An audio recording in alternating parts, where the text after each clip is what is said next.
après, mais je vous propose qu'on commence avec une petite entrée musicale. Ce sera avec MC Lily, qui est avec nous, qui est une rappeuse consciente, une rappeuse politique, qui était par ailleurs candidate à Belgian Got Talent l'année passée. Est-ce que MC Lily est dans la salle?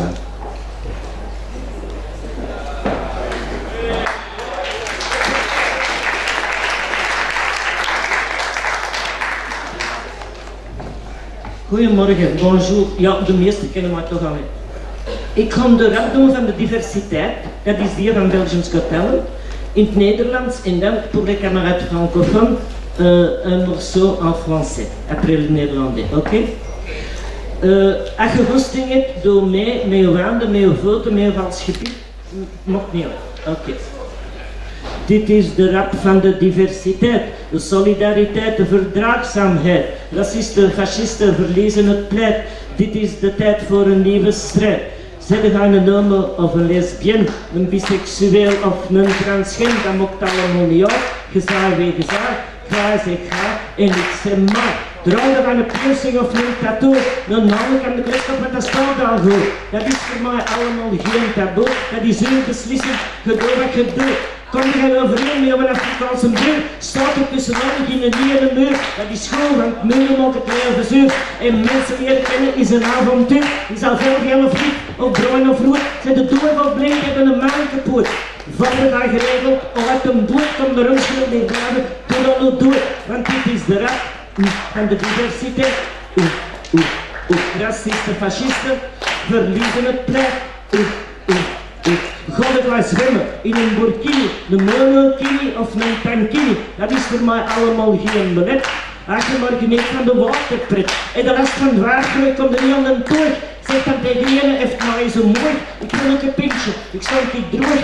Ogen, tand en tand te moog. Want in Burgerhout wonen alle soorten mensen. Als die naar elkaar is, allemaal beste wensen. Dan komt dat hier dik in de sacoche. Het beste broodje, dat is de smos. Want diversiteit, dat is een gegeven. Het is niet van ver of tegen, leef er mee leven. Perfectie, dat bestaat niet, je moet niet van zweven. Want ons allemaal een beetje nemen en geven. Wacht maar. Een beetje nemen, een beetje geven. Een beetje nemen.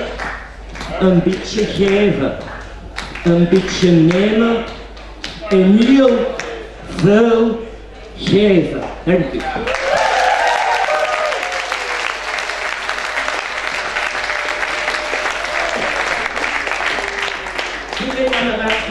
J'ai traduit un petit morceau en français. Écoutez le rap de la diversité, la solidarité, la tolérance. Raciste et fasciste fait de le plaidoyer, c'est l'heure de tout qui est arrivé. Tu es homosexuel ou lesbienne, tu es bisexuel, tu es transgène. Ça n'a pas d'importance, toi tu es toi, moi tu es toi, moi je suis moi.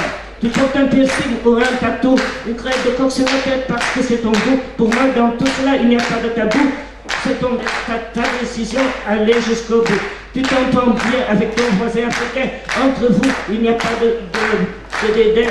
Alors c'est bien, je vais recommencer s'il vous plaît. C'est la première fois que je le fais en français.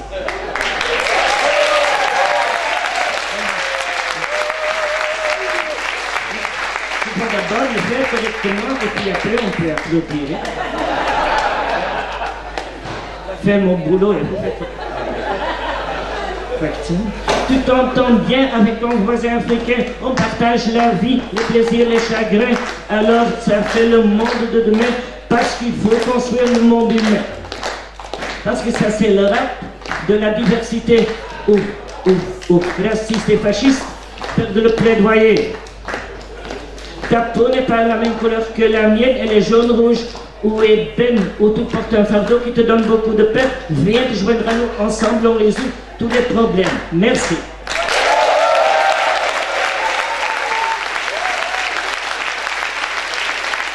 Merci beaucoup, MC Lily.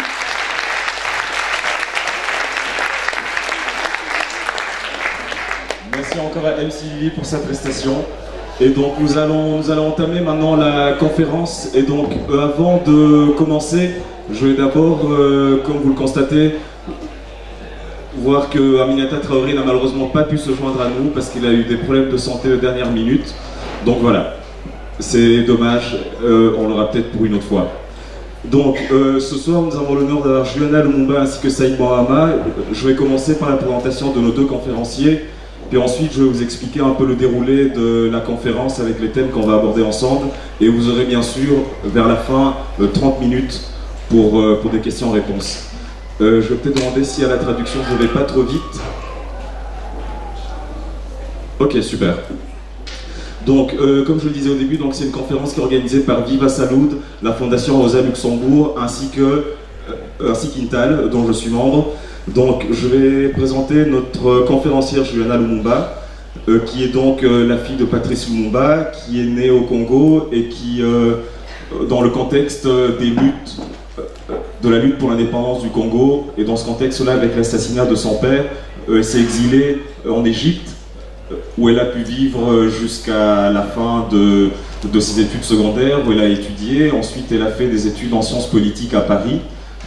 Après vos études à Paris, vous êtes retourné au pays en 1994, pardon.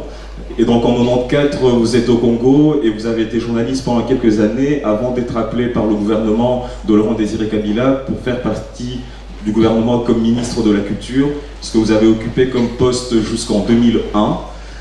Et par la suite, vous avez été secrétaire général de l'Union africaine de chambres de commerce et de l'industrie. Et ce poste, vous l'avez occupé pendant 8 ans. Et depuis 2 ans maintenant, vous avez été nommé par le gouvernement comme ambassadrice. Et donc, merci de me corriger, comme ambassadeur. Donc, vous nous faites du coup l'honneur de votre présence aujourd'hui depuis Kinshasa et nous vous en remercions chaleureusement.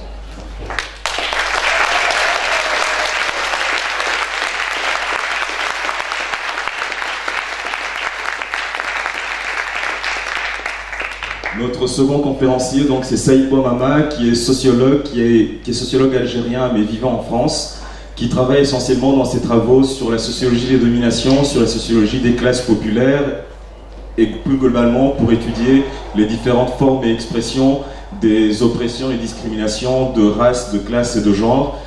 Par ailleurs aussi, Saïd est un militant panafricaniste parce qu'il a écrit énormément sur les luttes d'émancipation sur le continent, avec notamment son livre Figures de la Révolution africaine, qui a été publié en 2000, je vais retrouver ça, qui a été publié en 2014, et aussi La Tricontinentale, Les peuples du tiers-monde à l'assaut du ciel en 2016, et tout récemment ces 2 magnifiques livres qui sont le manuel stratégique de l'Afrique en 2 tomes, le premier tome ici, et nous avons aussi le 2e tome, et ce livre a été publié chez Investigation, qui tient son stand juste là derrière, donc si vous voulez vous en procurer ou en savoir plus, n'hésitez surtout pas. Et d'ailleurs on avait eu l'occasion avec Michel Coran, Investigation et Intal, faire la présentation du livre il y a déjà quelques mois. Donc Saïd Bourama, qui est donc sociologue, mais au-delà d'être sociologue, il est aussi chercheur, parce qu'il essaie justement, depuis ses analyses politiques, d'essayer de participer à la transformation sociale. Et donc en France, il fait partie du Front Uni des classes populaires, Front Uni des du Front Uni des immigrations et des quartiers populaires, et il y a un camarade du collectif qui se trouve là d'ailleurs, vous pouvez aussi aller lui parler après pour en savoir plus sur les luttes qu'il mène en France. Et Saïd a fait partie aussi du comité de soutien des sans-papiers de Lille, et par ailleurs aussi militant sur plein d'autres questions concernant le continent, et notamment il a fait un voyage récemment pour présenter son livre en Afrique de l'Ouest, et il va nous évoquer là-dessus ce voyage. Donc, pendant cette conférence, nous allons aborder 5 thématiques. Nous commencerons par parler de l'impérialisme aujourd'hui, ce que c'est depuis le continent, ce que c'est comme dynamique de domination depuis l'Occident. Et dans un deuxième temps, nous parlerons du racisme comme idéologie qui peut être au service de l'impérialisme, que ce soit dans le passé ou dans le présent. Nous aborderons ensuite la question de l'extrême droite, ce que ça implique dans les rapports que l'Europe a avec l'Afrique. Ensuite, nous aborderons la question des alternatives depuis le continent, en inscrivant ça du coup dans une continuité historique des luttes d'émancipation depuis les années 60. Et enfin, nous finirons par comment être solidaire depuis ici, comment être internationaliste à nouveau aujourd'hui. Donc, nous allons entamer avec la première question. Donc la première question, elle est toute simple, elle s'adresse à tous les deux. Selon vous, qu'est-ce qui caractérise aujourd'hui les relations entre l'Afrique et l'Europe? Qu'est-ce qui ressort le plus dans votre analyse, vous depuis l'Europe et vous depuis le continent? Bien, pour répondre à... D'abord, bonjour et vraiment merci pour l'invitation. Je pense que le sort de l'Afrique et le sort des peuples européens, je vais bien distinguer entre les États et les peuples européens, sont étroitement liés. Et que si nous ne sommes pas capables de développer aujourd'hui une conscience internationaliste, eh bien nous allons vers des catastrophes. Autrement dit, nous allons à plus ou moins long terme vers une conflagration militaire généralisée. Et que ce qui se passe en Afrique, les guerres que nous y voyons, les déstabilisations que nous y voyons aujourd'hui, auront des conséquences inévitables sur les peuples européens. Pour répondre à la question, on en est où aujourd'hui de ces liens? Il faut d'abord regarder la période antérieure. Quelle est cette période antérieure? C'est la période qui a été celle des indépendances jusqu'à aujourd'hui, dans laquelle, par peur d'une radicalisation des mouvements de libération nationale dans les années 50, on a anticipé les indépendances pour mettre en place des mécanismes qui empêchent les pays africains de pouvoir se développer. Je ne vais pas insister là-dessus, on y reviendra peut-être tout à l'heure, et on a vraiment préparé cela. On a préparé de fausses indépendances pour éviter les radicalisations qui se mettaient en place. Je vous rappelle, les années 50, c'est la période où Patrice Lumumba, qui sur la base d'une aspiration à l'indépendance, se rend à Accra et revient d'Accra en disant « Mais l'indépendance, c'est pas qu'un drapeau. L'indépendance, c'est l'économie. L'indépendance, c'est le développement autocentré. L'indépendance, c'est la lutte contre l'impérialisme. » Donc on a un vaste mouvement d'espoir social qui se déroule là, et pour éviter cette radicalisation, on va mettre en place de fausses indépendances. Sur le plan économique, c'était les accords de coopération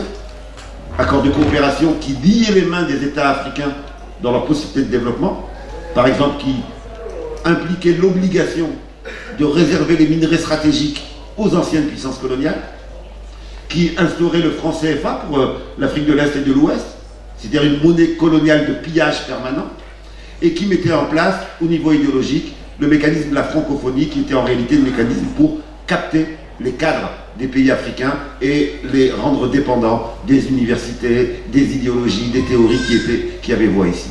Donc on a bien ficelé les indépendances pour éviter qu'elles remettent en cause les intérêts des anciennes puissances coloniales.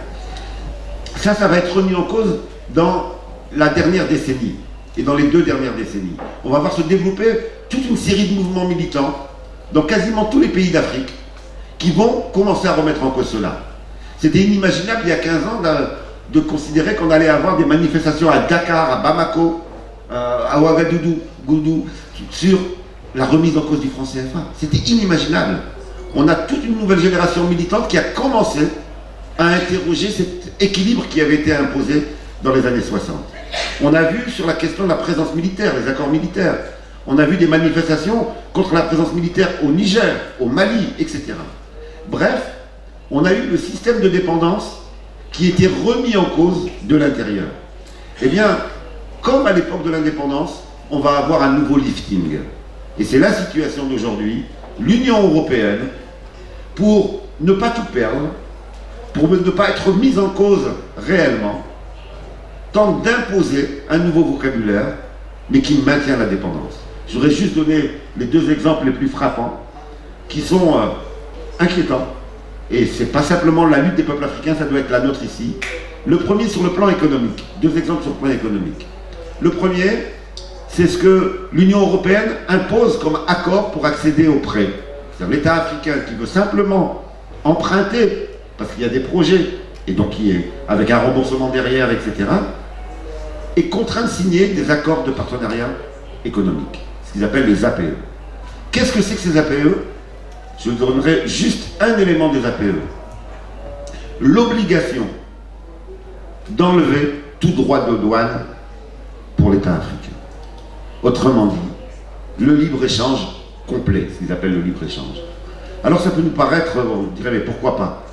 Si on regarde les conséquences de cela, on commence à les voir dans les pays qui ont signé ces APE, c'est la mise en concurrence des multinationales européennes avec les petits producteurs africains. C'est ça que ça veut dire. Concrètement, la multinationale du riz va être mise en concurrence avec le petit producteur de riz malien. Ça veut dire la destruction de toute l'agriculture familiale. Ça veut dire la paupérisation massive de ce qui était resté comme agriculture de subsistance. Autrement dit, le capitalisme est tellement en crise qu'il va maintenant dans des secteurs qui ne l'intéressaient pas dans le passé. Et il s'agit aujourd'hui de prendre pied sur toute l'économie africaine et pas seulement dans les mines ou dans les grandes productions pétrolières, gazières, etc., où là ils avaient déjà leur mainmise. Une des concrétisations que ça prend par exemple au Sénégal, et j'ai pu voir une jeunesse extraordinaire mobilisée contre ça, c'est que le libre-échange complet, ça touche également la grande distribution. Dès que l'accord a été signé, voilà que Auchan, le grand groupe Auchan, annonce qu'il va ouvrir plus d'1 millier de supermarchés au Sénégal. C'est la mort de tout le petit commerce sénégalais. Parce que bien entendu, Auchan va exporter là-bas tout ce qui ne se vend pas ici. Et donc on va voir les marchés, on va voir le petit producteur de poulet malien être mis en concurrence parce qu'on va envoyer des tonnes et des tonnes de cuisses de poulet élevées ici aux hormones, je ne sais pas quoi, vont être exportées là-bas. Et donc voilà où on en est. On est passé, il n'y a plus d'accord de coopération comme par le passé. Donc l'Union européenne dit, vous voyez, on est sorti du néocolonialisme, c'est fini, mais en réalité, on a mis en place un nouveau dispositif qui est encore pire que le précédent. Me volez déjà les questions suivantes là. Je vous en prie.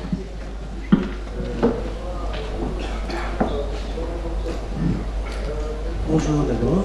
Est-ce que vous m'entendez là? Oui. Je voulais juste rajouter quelque chose à ce qu'a dit mon ami Saïd. C'est vrai qu'on a parlé de rapport de coopération. On n'a jamais parlé de rapport de développement. Donc je crois que les choses doivent être claires. Mais vu de l'autre côté, là où nous sommes en Afrique subsaharienne, on voit que l'Europe s'éloigne de plus en plus de l'Afrique. Et qu'on voit de plus en plus que l'Europe en général n'a pas de politique africaine. L'Europe s'était détachée de l'Afrique, l'Afrique ne l'intéressait plus, et l'intérêt de l'Afrique est venu par la Chine. L'intérêt pour l'Afrique est venu par la Chine, par l'intérêt que la Chine a eu en Afrique depuis 2001, qui a fait énormément de conférences Chine-Afrique et qu'elle a commencé à investir de plus en plus en Afrique, en plus sans conditions préalables. Aujourd'hui, le plus grand investisseur en Afrique, c'est la Chine. C'est la Chine, bon, c'est infrastructure contre développement, et on ne nous demande pas d'avoir des plans de droits de l'homme, de ceci, des conditionnalités. Donc la Chine est de plus en plus présente, et du coup, les pays occidentaux qui s'étaient détachés en disant que l'Afrique ne faisait plus partie de l'histoire, ils disent « Ah bon ?» Donc c'est si intéressant que ça, ils sont tous revenus au courant en disant non, ça nous intéresse et qu'on doit encore refaire d'autres accords. Et du coup, aujourd'hui, nous avons le discours qui vient de l'Europe en disant ah non, faites attention, la Chine est venue recoloniser l'Afrique. De notre oui, c'est le discours que nous entendons. De notre point de vue, en tout cas, bon, nous qui venons de l'Afrique subsaharienne ou bien venons du Congo par rapport à la Belgique ou à d'autres pays, ce sont des pays avec lesquels nous avons toujours eu une histoire commune. Ok? Mais il y a un détachement de plus en plus, pas de notre fait, mais parce que, si on regarde bien, les Européens, ils réagissent par un coup, mais ils n'ont plus réellement de politique africaine. Là, ils sont venus évidemment pour les minerais, ainsi de suite, mais de mon point de vue, c'est un peu tard. Parce que nous avons les accords de Chine-Afrique, aujourd'hui nous avons le Brésil, maintenant nous avons aussi le Japon, Afrique, le TICAD vient d'être on a eu le TICAD, et on voit que les rapports de la part des Africains sont plus égaux, entre guillemets, qu'avec les Européens. Avec les Chinois, avec les Japonais, nous n'avons pas cette condescendance que nous avons toujours eue avec le rapport avec l'Afrique. Donc, je crois que c'est ça qu'on voit pour le moment dans ce rapport qu'on a entre l'Europe et l'Afrique. Merci beaucoup à tous les deux pour vos réponses. Et justement, ça fait écho à la question suivante que j'allais poser, qui est une question que vous avez évoquée tout à l'heure, Saïd Bourama, qui est sur les accords APE. En 2000, il y a les accords de Cotonou qui sont signés, qui sont en fait des accords de coopération économique entre l'Union européenne et les pays dits ACP. ACP, c'est Afrique, Caraïbes, Pacifique, qui rassemble plus de 70 pays, notamment 48 pays africains, qui sont en fait des accords cadres qui déterminent un peu les relations économiques entre l'Union européenne et ces pays-là. Et ça touche à la question effectivement de l'ouverture des barrières douanières, ça touche à la question de la dette, de comment est-ce que dans ce cadre-là ça peut être négocié différemment, mais aussi tout un tas de conditionnalités qui touchent effectivement, comme vous le disiez tout à l'heure, Madame Lumumba, à une forme de condescendance effectivement de l'Occident qui est là en train d'expliquer aux pays africains et aux autres pays faisant partie des ACP comment devraient fonctionner leurs institutions politiques avec les ingérences qui vont avec.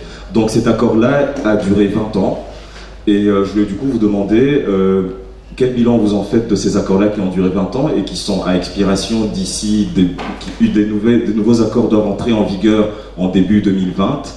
Et dans ce contexte-là qu'a expliqué Madame Lumumba, en montrant que les partenaires que le continent africain a aujourd'hui lui permet aussi de pouvoir peser dans la balance différemment lorsque les pays africains se retrouvent face aux Européens. Dans ce contexte-là, comment se passent les négociations de ces nouveaux accords en ce moment? Et quel bilan en fait vous faites des précédents accords qui ont duré 20 ans? Je ne sais pas si vous voulez commencer, Madame Lumumba ou...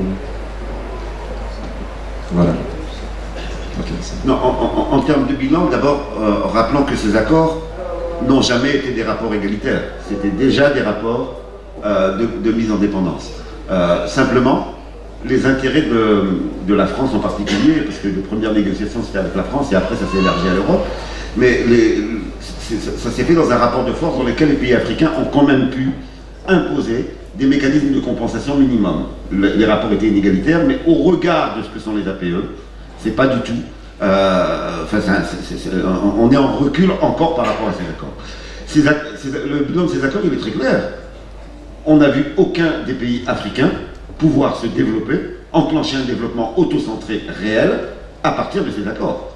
C'est ce que vous soulignez, on a eu des accords de coopération, mais pas d'accords de développement. Et donc on a toujours eu cette mise en dépendance qui s'est maintenue.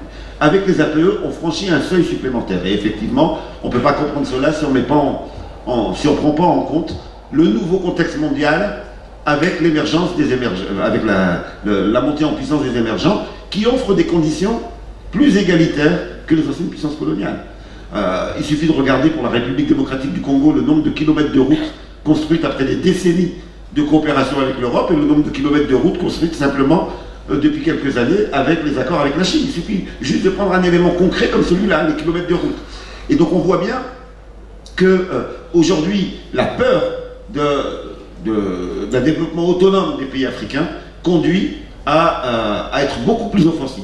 Mais je serais un petit peu moins optimiste que ma collègue parce que l'Union européenne est très offensive là-dessus. Et elle est très offensive, y compris en n'hésitant pas, pour imposer ses APE, à déstabiliser des pays et des régions entières. Autrement dit, comme ils n'arrivent pas à le faire par la négociation, parce que ce que propose la Chine est plus avantageux et plus égalitaire que ce qu'ils proposent eux, eh bien, ils n'hésitent pas à soutenir tel groupe djihadiste à tel endroit, provoquer telle déstabilisation à tel autre endroit. Ce qui est quand même assez extraordinaire, c'est que tous les pays en Afrique de l'Ouest, par exemple, mais dans d'autres régions d'Afrique également, c'est pour ça que j'ai voulu écrire un manuel stratégique pour avoir un regard global sur l'Afrique, tous les pays qui se sont rapprochés de la Chine en termes de coopération ont connu des difficultés et ont connu des ingérences d'un certain nombre de pays de l'Union européenne. Et donc on voit bien en quoi les APE sont un élément d'un dispositif plus global de reprise en main, parce qu'ils ont peur effectivement de l'autonomie possible de ces pays africains.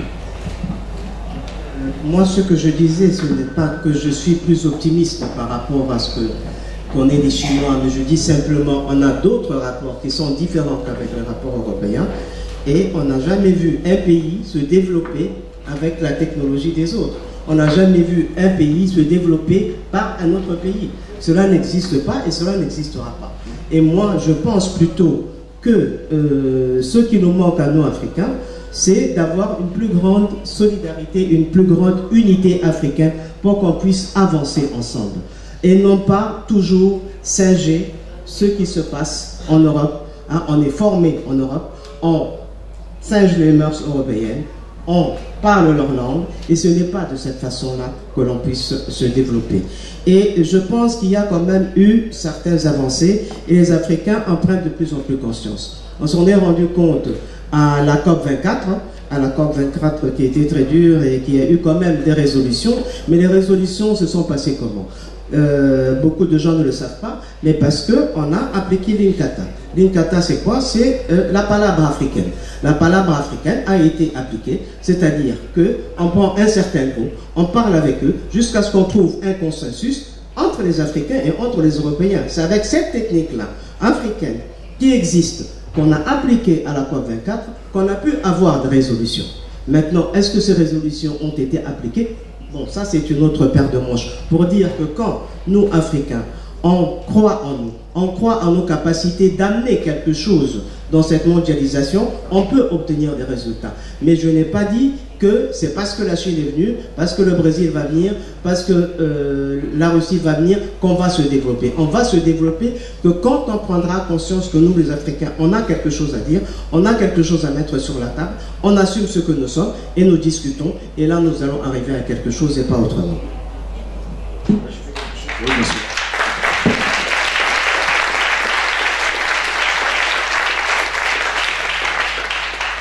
Bien entendu entièrement d'accord avec ce qui vient d'être dit. J'ai oublié de dire quelque chose tout à l'heure qui est le besoin qu'on a ici d'informer, d'expliquer sur l'idéologie qui est véhiculée pour imposer ces nouveaux accords de dépendance. C'est l'idéologie du libre-échange. Cette idée qui est de dire mais pourquoi vous allez fermer les frontières ou on ouvre nos frontières, il faut ouvrir vos frontières. C'est une idéologie qui peut piéger des citoyens sincères. Qui peuvent dire, mais oui, c'est l'égalité dans le commerce. Pourquoi mettre des droits de douane, etc. C'est vraiment important de souligner que dans l'histoire de l'humanité et dans l'histoire contemporaine, aucun pays ne s'est développé sans avoir un rôle de l'État dans la première phase de son développement. Parce que ce qu'on nous dit là, c'est l'État n'a plus de rôle. Vous regardez les pays européens, les débuts du développement industriel, ça s'est concrétisé par un interventionnisme de l'État, l'État protégeait son industrie, il y avait des droits de douane, etc. Vous regardez l'Union soviétique, quand elle s'est développée, ben, encore à plus forte raison, c'est l'État qui était à l'initiative du développement des secteurs clés, la sidérurgie, voilà, les secteurs qui permettent un développement ultérieur. Et aujourd'hui, on dit aux pays africains, ben, l'État ne doit pas intervenir. C'est ce qu'on dit, l'État n'a pas son rôle à jouer. Les États africains sont essentiels pour avoir un développement en Afrique. S'il n'y a pas ça, et à chaque fois qu'on laisse passer cette idéologie, affaiblissant l'État n'est pas nécessaire, etc., on empêche les pays africains de se structurer. Et donc, c'est vraiment un discours hypocrite qui est dit, c'est-à-dire qu'on n'a pas fait pour nous, et on demande aux autres de le faire. Il n'y aura pas de développement en Afrique si les États ne sont pas les garants du développement industriel, s'ils ne mettent pas en place des plans qui permettent un développement autocentré, s'ils ne mettent pas en connexion les différentes branches industrielles. Et ça, c'est dans les APE, c'est ça qu'on essaie de casser. On dit à l'État, vous avez juste à gérer les infrastructures et non pas avoir un rôle directeur dans la construction de l'économie.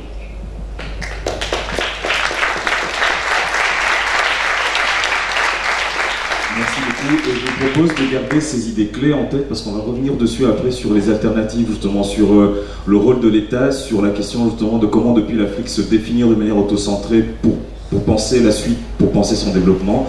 Mais maintenant, je vais peut-être essayer d'aborder du coup en fait ce qui permet en fait l'impérialisme d'avoir lieu, ce qui lui permet d'avoir lieu d'un point de vue idéologique, c'est que ces rapports de force ne sont possibles que parce qu'on les a normalisés, on les a rendus légitimes. Et un des outils pour légitimer ces systèmes de domination, c'est le racisme notamment. Et le racisme qui a joué ce rôle important dans la traite négrière pendant 4 siècles, pendant l'occupation coloniale pendant 1 siècle, Je voulais du coup peut-être un peu plus demander à Saïd, qu'est-ce que tu penses aujourd'hui de l'usage du racisme pour asseoir l'impérialisme européen sur le continent africain? Alors, pour répondre le plus brièvement possible à ça, parce que c'est une question énorme, c'est extrêmement important d'abord avoir en tête ce que c'est que le racisme. Le racisme, c'est pas simplement le rejet de l'autre. Le racisme est une réalité, une idéologie qui a accompagné la naissance d'un mode de production précis. Auparavant, il y avait des préjugés d'un peuple sur l'autre, etc. Mais la théorisation d'une hiérarchie de l'humanité, on peut la dater historiquement. Elle est datée des débuts du capitalisme, c'est-à-dire du besoin de justifier la conquête de l'Amérique et la destruction des civilisations amérindiennes. Si vous regardez les premières théorisations racistes, elles datent de cette période-là. Il fallait faire accepter au peuple européen qu'on allait détruire des peuples entiers et des civilisations entières sans que ça leur apparaisse comme absolument scandaleux. Pour cela, il fallait diffuser un venin qui mettait ceux qui étaient des êtres humains comme nous à un autre niveau que nous. Voilà l'acte de naissance du racisme. À chaque fois qu'on vous dit le racisme a toujours existé, on vous ment. Il y a eu plein de problèmes dans l'histoire de l'humanité. Mais le racisme est une réalité, une invention contemporaine du capitalisme. Et le racisme, il a eu un double effet. Il s'est adressé aux pays que l'on allait coloniser ou que l'on allait esclavagiser ou que l'on allait opprimer, et il s'adressait au peuple des pays colonisateurs. Pour les uns, il s'agissait de leur donner un complexe d'infériorité. La violence totale de l'esclavage et de la colonisation avait comme effet de faire intérioriser une haine de soi, une honte de soi, l'idée qu'on était inférieur à l'autre. Et les progrès dans l'émancipation sont apparus lorsque justement des militants, des combattants ont commencé à dire mais non, être noir c'est pas être inférieur à un blanc. L'intériorisation de la honte de soi, c'est un axe idéologique qui a fait beaucoup de dégâts. Mais du côté des peuples colonisateurs, des pays colonisateurs, on a également, le racisme a eu cette fonction-là, de créer cette fois-ci un complexe de supériorité. Et c'est pas un débat abstrait. C'était des zoos coloniaux avec on allait visiter ça en famille. C'est ce qu'on apprenait dans les livres scolaires. C'est ce qu'on apprenait dans les films, dans les publicités, etc. L'image du noir, l'image de l'arabe, l'image de l'asiatique, etc. C'est profondément imbibé dans les cultures occidentales parce qu'on en avait besoin pour que l'ouvrier occidental qui se bat ici contre son patron ne voit pas le lien avec la personne qui est colonisée. Et donc on a justement ça là. Dans l'histoire de l'oppression, le racisme s'est toujours adressé à ces deux populations. Du côté africain, on a vu progressivement la remise en cause, la prise de conscience, les combats courageux, avec de très nombreux martyrs, mais la sortie progressive du sentiment de honte de soi. Mais ici, on n'a pas eu forcément le même travail de décolonisation des esprits européens. Et c'est ce qui explique qu'un certain nombre d'Européens ne comprennent pas ce qui se passe en Afrique, ou ne comprennent pas l'intérêt qu'ils ont à une Afrique émancipée.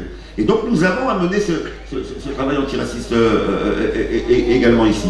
Si on ne fait pas ce travail-là, on va être dans l'impossibilité de préparer les peuples européens à avoir une conscience internationaliste. Donc le racisme, c'est un des éléments incontournables pour pouvoir avoir des rapports égalitaires avec les pays africains. Et on voit bien que ici, la question est loin d'être réglée. On a vu, il n'y a pas si longtemps, en France, il y a quelques années, des parlementaires proposaient une loi reconnaissant l'œuvre positive de la colonisation. Encore aujourd'hui. Donc c'est pas un passé très, très lointain. On a vu également comment on a encore des pratiques de blackface, de considérer que la couleur noire et la couleur blanche étaient des objets de risibilité, enfin la couleur noire en l'occurrence. Et donc on voit bien que dans les imaginaires collectifs, dans l'inconscient collectif, il y a encore cette décolonisation à effectuer. Je le vois moi aussi dans le rapport qu'ont un certain nombre de militants qui vont en Afrique, de militants d'ici qui vont en Afrique, et qui, s'ils n'ont pas eu ce débat, s'ils ne sont pas préparés, viennent donner des leçons aux Africains, viennent leur dire vous n'êtes pas assez radicaux, c'est pas comme ça qu'il faut faire, etc. Avec un paternalisme, y compris chez des militants, voilà, de gauche.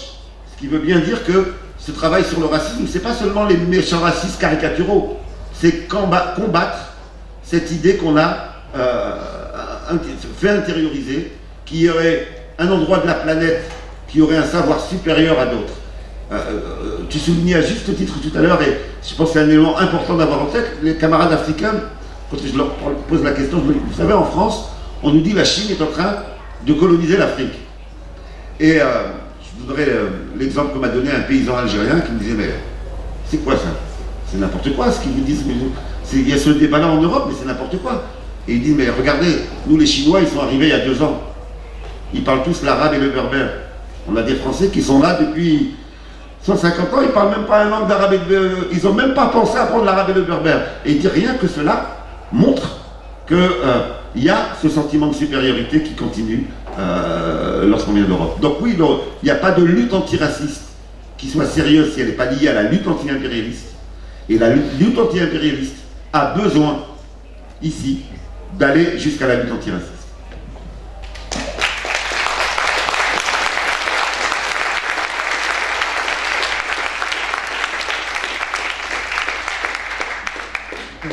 Moi, je viendrai compléter en parlant du tribalisme et de l'ethnicisme.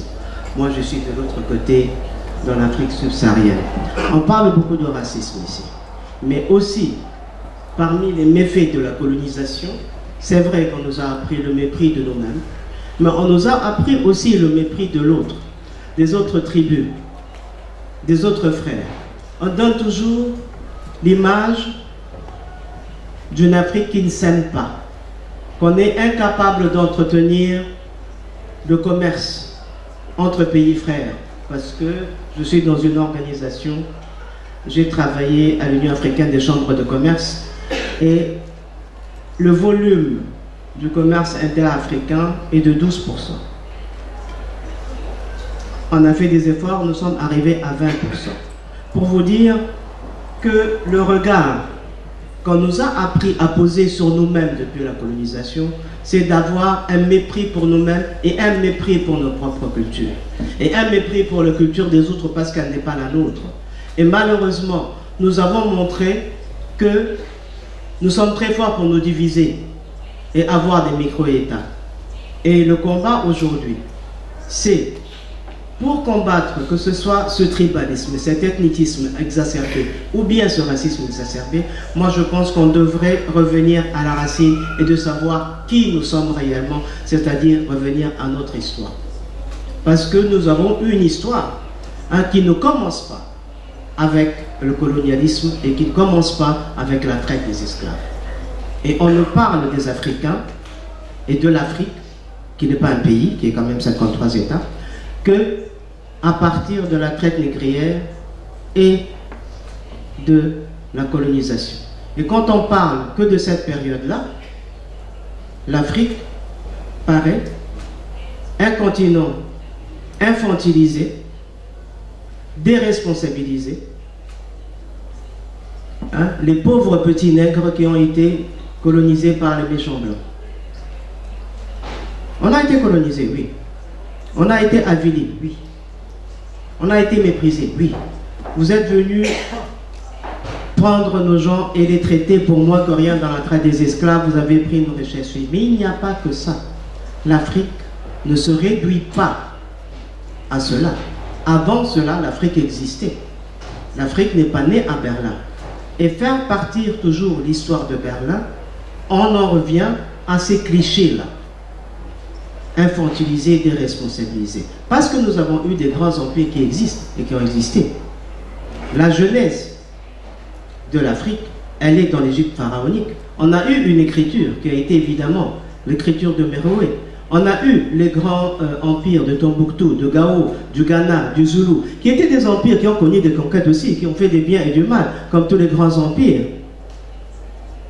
Et si on en revient, c'est-à-dire les Européens se reconnaissent tous dans la culture judéo-chrétienne, qui descendent de la culture gréco-latine et les Africains.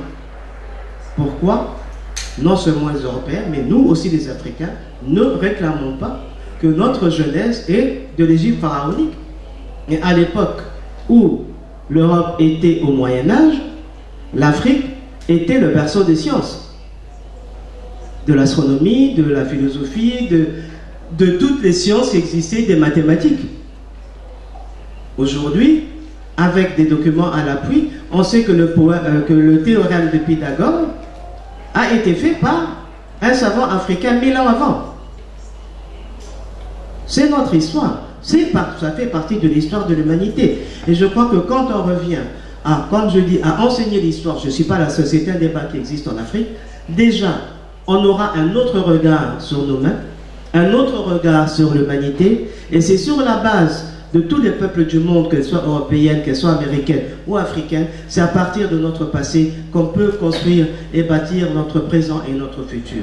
Et sortir de ces regards-là, que nous déplorons aujourd'hui, qui sont le racisme et qui sont aussi le tribalisme. Parce qu'il y a à peine quelques jours, nous avons déploré dans la presse, je ne sais pas si vous l'avez su, ce qui s'est passé en Afrique du Sud, où les Africains du Sud, à cause des problèmes économiques, s'en sont pris aux Africains, c'est-à-dire aux Nigériens, aux Congolais, à tous ceux qui étaient là, en disant qu'ils avaient pris leur boulot. Il y a eu 12 morts.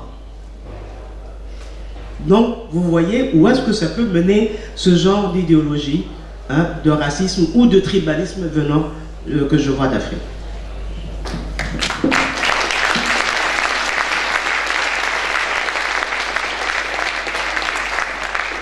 Merci à tous les deux pour vos deux réponses, et je trouve que c'est très fort ce que vous avez dit tous les deux, parce que ça se renvoie en écho à ce que si... je suis désolé. Ce que Saïd Ouama, vous avez dit tout à l'heure sur le fait que l'Afrique n'est pas née à Berlin en 1885, c'est fondamental. Et aussi d'autre part, l'idée que l'Europe ne s'est pas encore décolonisée et qu'en fait pour faire la bataille antiraciste, on doit la faire ici pour casser effectivement le complexe de supériorité que le racisme a créé ici et voir qu'effectivement il y a un intérêt pour les travailleurs, pour les citoyens européens dans une Afrique émancipée. Et aussi, effectivement, c'est fondamental cette idée aussi depuis le continent, comment se décoloniser et casser les divisions qui ont été créées avec le mépris de soi que le colonialisme a lancé. Et je voulais un peu revenir sur une phrase que tu as dit tout à l'heure, Saïd, c'est sur les racistes caricaturaux, au-delà de l'aspect systémique du racisme. Et là, évidemment, j'imagine que tu pensais à l'extrême droite, à tous ces partis politiques, ces mouvements politiques racistes qui aujourd'hui sont un peu dans le vent. On sait qu'en Belgique, aujourd'hui, après les dernières élections du 26 mai, on a un Vlaams Belang qui est du coup les mouvements nationalistes flamands qui ont une origine de collaboration avec l'occupation nazie ici pendant la Seconde Guerre mondiale. On a la NVA qui est aussi un parti assez puissant, qui est un parti qui a une tendance assez autoritaire et raciste aussi. On voit en France ce qui se passe. Et justement, en fait, selon toi, qu'est-ce que tu penses de cette dynamique européenne qui est en train d'avoir lieu en ce moment dans le cadre de la lutte antiraciste mais aussi anti-impérialiste? Est-ce que tu penses que cette montée de l'extrême droite va changer quelque chose dans les rapports entre l'Afrique et l'Europe? Est-ce que ça va brutaliser encore plus ces rapports-là, ou est-ce que ce sera business as usual et que ce sera simplement des conflits et des dynamiques paranoïaques identitaires en Europe?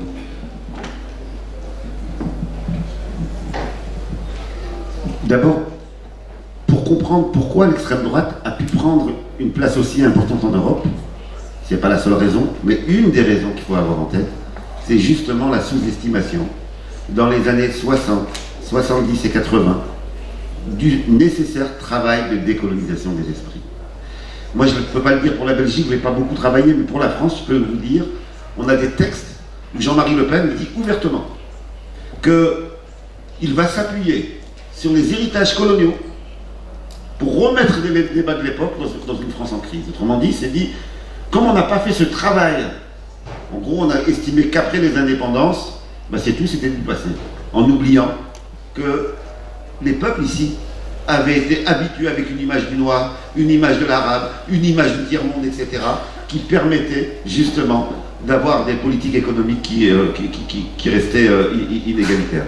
Et donc, l'extrême droite a surfé sur l'héritage de vision qu'on avait du reste de l'Afrique.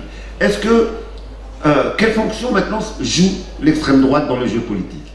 Quand je distingue les racistes caricaturaux comme ceux de l'extrême droite, de racistes qui prennent plus de gants, En réalité, l'extrême droite a une fonction d'autorisation. Il y a des choses qu'on ne se permettait pas de dire dans le passé, l'extrême droite le dit et après ça se diffuse. Et c'est pour cela que la lutte contre l'extrême droite doit vraiment être reliée à la lutte antiraciste, mais au sens général du terme. C'est pas répondre à l'extrême droite, c'est décoloniser les esprits, parce que sinon, on va être piégé. Sinon, on n'aura pas les moyens d'arrêter l'extrême droite. Autrement dit, même des démocrates qui ne voudraient pas s'occuper de l'anti-impérialisme, qui diraient non, non, ça c'est trop politique, c'est trop gauchiste, etc.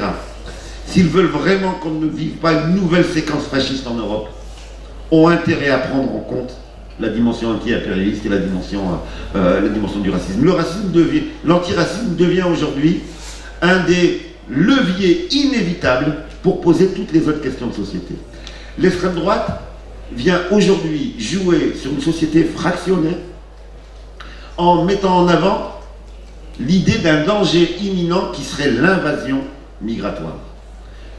Et cette invasion migratoire permet de faire revivre l'ensemble de l'imaginaire raciste de l'époque coloniale. C'est les mêmes images qui sont mises en avant. Et donc, celui qui ne connaît pas cette histoire coloniale, celui qui ne connaît pas cet héritage, ne va pas faire le lien entre le passé et le présent. D'une part, on sait scientifiquement que ce discours sur la grande invasion est un mensonge. Il n'y a pas d'invasion qui viendrait d'Afrique. Les pauvres d'Afrique restent en Afrique. Les réfugiés vont d'abord dans d'autres pays africains. L'essentiel de la charge des réfugiés, y compris quand ça vient de guerres dans lesquelles l'Europe a été présente et a joué une fonction, reste en Afrique.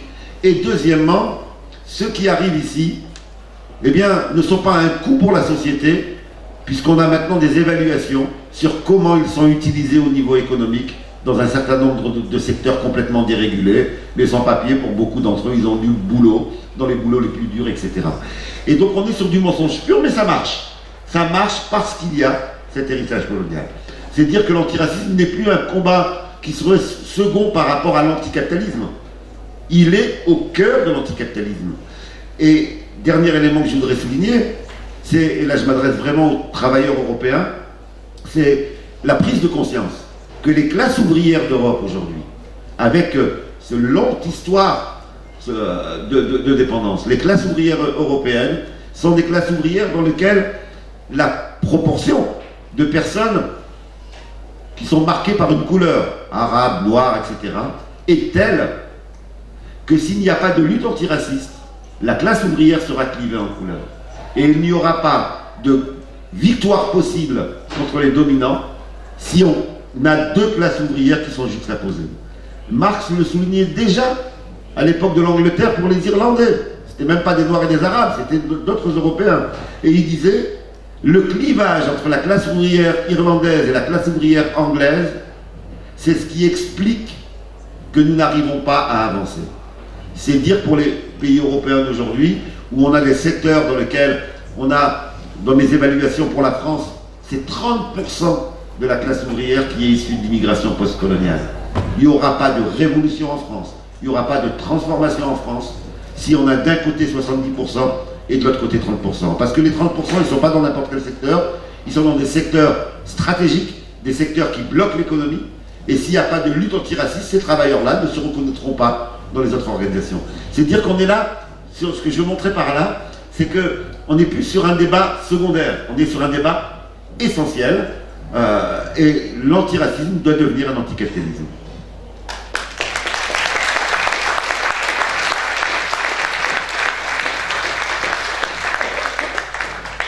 Donc, je vais passer à Madame Lumumba. On parlait tout à l'heure des alternatives depuis le continent. Vous disiez qu'effectivement, il faut qu'aujourd'hui, on arrive à réapprendre à être fier de soi et aussi en fait à tracer un horizon politique, de dire, depuis les années 60, on a conquis les indépendances. La question maintenant, c'est de savoir aujourd'hui, le panafricanisme qui est du coup cette idéologie qui a permis de rassembler différents mouvements de lutte sur le continent, mais aussi dans la diaspora africaine de l'étranger. Mais sur le continent, en tout cas, ça a pris la forme de dire il faut qu'on arrive à dépasser les frontières qui ont été tracées par la colonisation à Berlin et d'arriver à avoir un projet politique d'unité africaine. Aujourd'hui, on sait qu'il y a notamment des accords de libre-échange qui sont signés entre différents pays africains. Vous avez travaillé en tant que secrétaire général de l'Union des chambres de commerce et de l'industrie, notamment à cette question de comment faire plus de commerce entre pays africains. Aujourd'hui, que veut dire le panafricanisme pour vous? Comment vous le vivez depuis le continent? Depuis le continent, c'est-à-dire il y a eu des périodes de haut et de bas. C'est-à-dire après les indépendances, on dit les pères des indépendances, évidemment, ils ont parlé de l'unité africaine. Patrice Lumumba disait que l'histoire de l'Afrique ne sera pas écrite à Bruxelles, Washington ou Paris, mais elle sera écrite en Afrique et elle sera une histoire de gloire. Et Kwame Nkrumah répondait en écho en disant Africa Must Unite. Et l'unité africaine, on l'a vu en quoi? D'abord en créant l'organisme de l'unité africaine. On a créé aussi la CEDEAO. On a créé la SADC. On a créé la CEAC. On a créé, bon, tout ça, ce sont des organismes économiques. Le CEAC, c'est la communauté des États d'Afrique centrale. La CEDEAO, c'est la communauté des États d'Afrique de l'Ouest. La SADC, c'est Southern African Development Community, pour dire qu'il y a eu cette volonté africaine de créer, on a réussi à créer quand même 8 communautés économiques africaines différentes. Est-ce qu'elles fonctionnent? Elles ne fonctionnaient pas très bien, mais pour le moment, on voit qu'il y a une volonté réelle et les gens se sont rendus compte que sans cette unité, nous ne pouvons pas réellement nous développer. Et nous avons besoin plus de se développer les uns les autres, et que quand on doit exporter quelque chose du Congo au Sénégal, ça devait passer par Paris. Et même pour voyager. Non, ce n'est pas une plaisanterie, c'est une réalité. Alors, imaginez-vous le coût du fret. Donc, on a des problèmes. Aujourd'hui, nous avons réussi à créer, à faciliter, non seulement quand on dit le commerce des biens et des personnes, mais de ne pas payer la marchandise à chaque fois qu'il y a une frontière. Donc, si une marchandise doit quitter Dakar pour arriver à Lomé, vous avez 5 frontières. Est-ce qu'on doit payer à 5 fois? Donc, on commence à faire des améliorations. Comme je le disais tout à l'heure, nous étions à 12% de commerce interafricain. Nous en sommes arrivés à 20%. Bon, ce n'est pas énorme, mais c'est surtout la conscience que les États africains, en tant qu'État, pas seulement en tant qu'État, se rendent compte que nous avons réellement besoin qu'il y ait une unité économique, c'est-à-dire douanière, de ne pas payer à 2 fois les marchandises, de ne pas être taxé à 2 fois la marchandise quand elle va d'un pays à un autre, qu'on fait des accords, de ne pas payer ses taxes. Si je travaille, je ne sais pas, à Lomé, je ne vais pas payer mes taxes à Lomé et aussi à Kinshasa, ainsi de suite. Donc il y a cette volonté réelle et nous commençons à aller petit parce que enfin il y a cette conscience que nous devons exister en tant que communauté face aux autres qui ont des communautés comme la communauté européenne, comme l'APEC, comme toutes les autres communautés qui existent, pour qu'on puisse faire entendre sa voix. Et comme j'avais donné tout à l'heure l'exemple d'Inkatha pendant la COP24. Et ça, honnêtement, même les Africains eux-mêmes ne croyaient pas qu'ils allaient y arriver, et ils se rendent compte qu'on peut y arriver en étant conscient que nous pouvons être une force et nous développer. Et que l'avenir peut être à l'Afrique, mais à condition qu'il y ait plus d'industrie, que nous ne exportions pas uniquement de la matière brute. Et cela se fait de plus en plus. Et on a de plus en plus aussi d'hommes d'affaires africains qui, au lieu de venir investir leur argent, surtout en Europe ou aux États-Unis, de plus en plus, on investit en Afrique, on crée des industries en Afrique, et comme par exemple Aliko Dangote, qui est l'homme d'affaires le plus riche d'Afrique, qui est nigérian, et lui, il n'investit qu'en Afrique, il n'investit pas ailleurs. Donc, et on a cette volonté de plus en plus. Merci.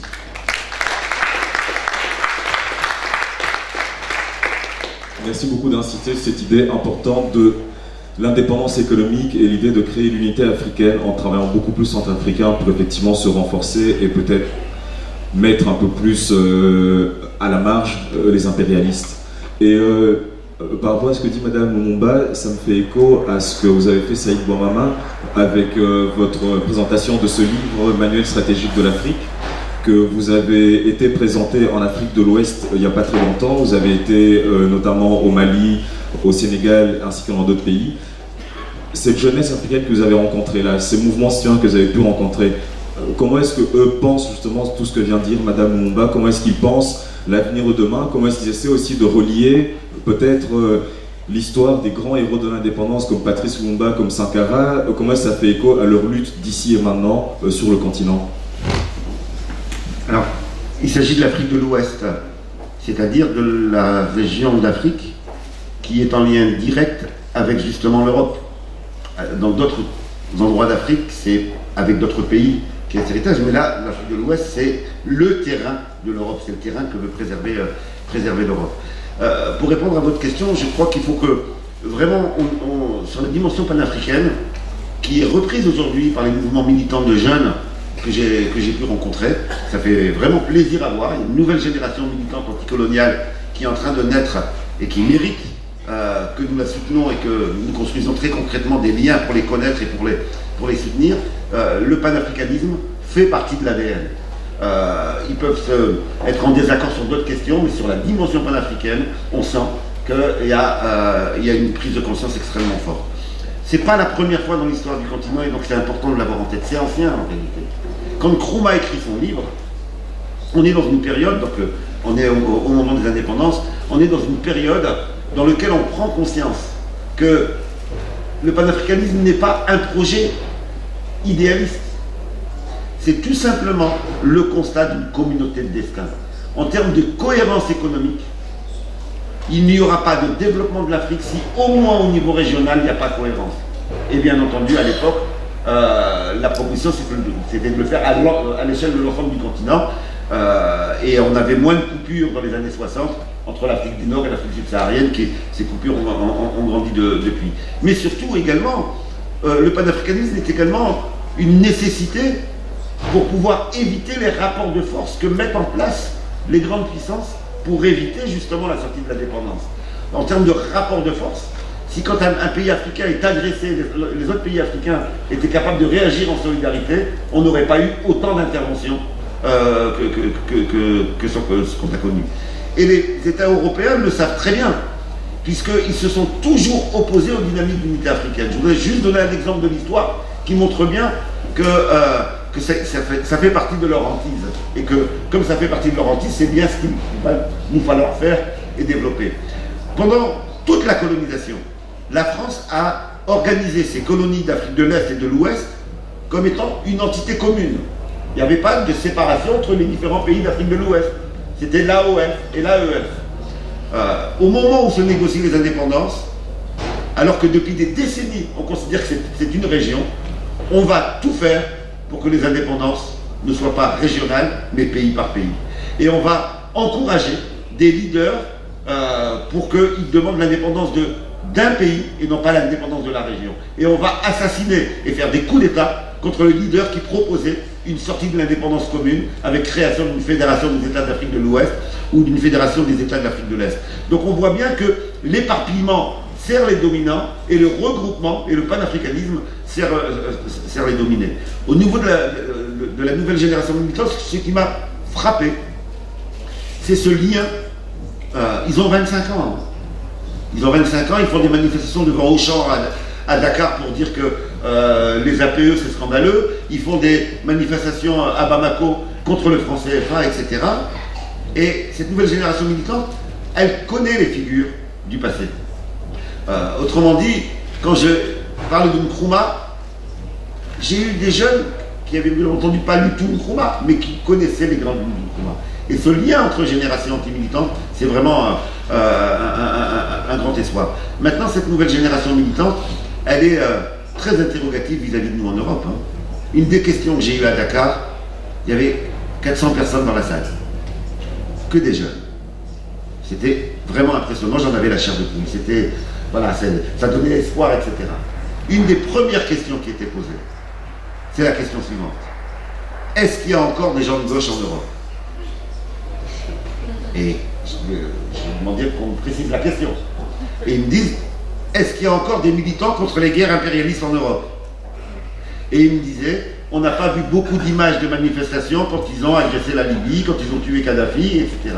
C'est-à-dire qu'ils regardent et ils se disent, mais est-ce qu'il y a encore en Europe ce que l'histoire nous avait appris, une gauche qui était anti-impérialiste, anticolonialiste, etc. Et donc, leur questionnement, il est sur nous. Et je pense qu'ils ont raison de nous bousculer pour qu'on reprenne le chemin de nos prédécesseurs d'une dynamique plus active. Les luttes là-bas sont une bonne nouvelle pour nous. Elles aident nos luttes ici. Et nos luttes ici doivent intégrer la dimension de soutien aux luttes des peuples africains.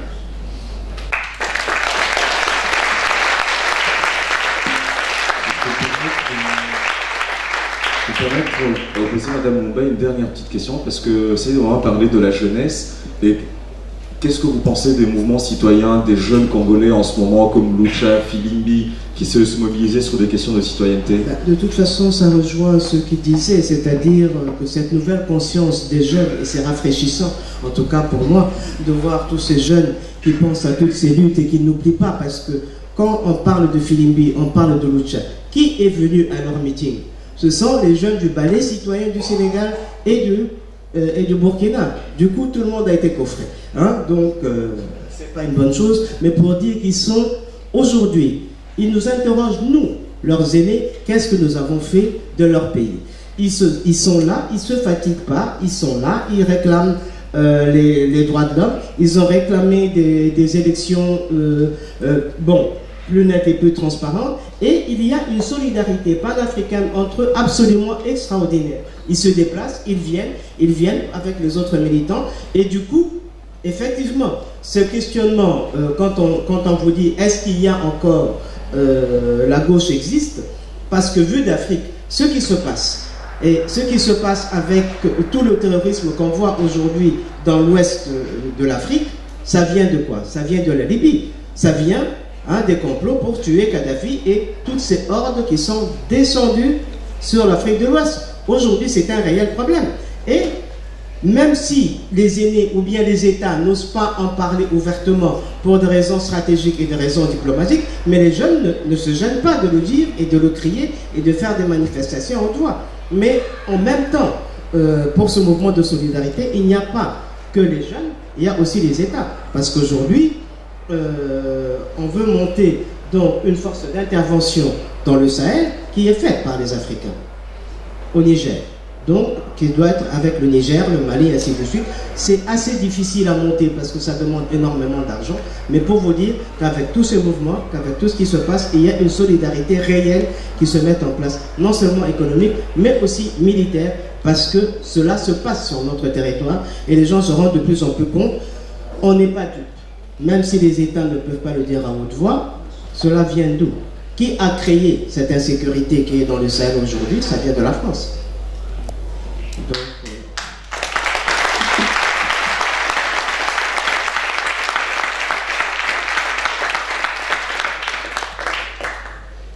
je vais revenir à vous après Madame Mumba. Je repassais à Saïd Borama. Tu disais tout à l'heure que la lutte des classes sera antiraciste ou ne sera pas. C'est plus ou moins ce que j'ai pu comprendre de ton intervention. Je trouve ça hyper fort et fondamental, notamment dans ce que tu en disais sur la possibilité d'un véritable internationalisme. Et justement, dans ce cadre-là, il y a eu effectivement dans les années 60-70 un mouvement internationaliste assez fort en Europe.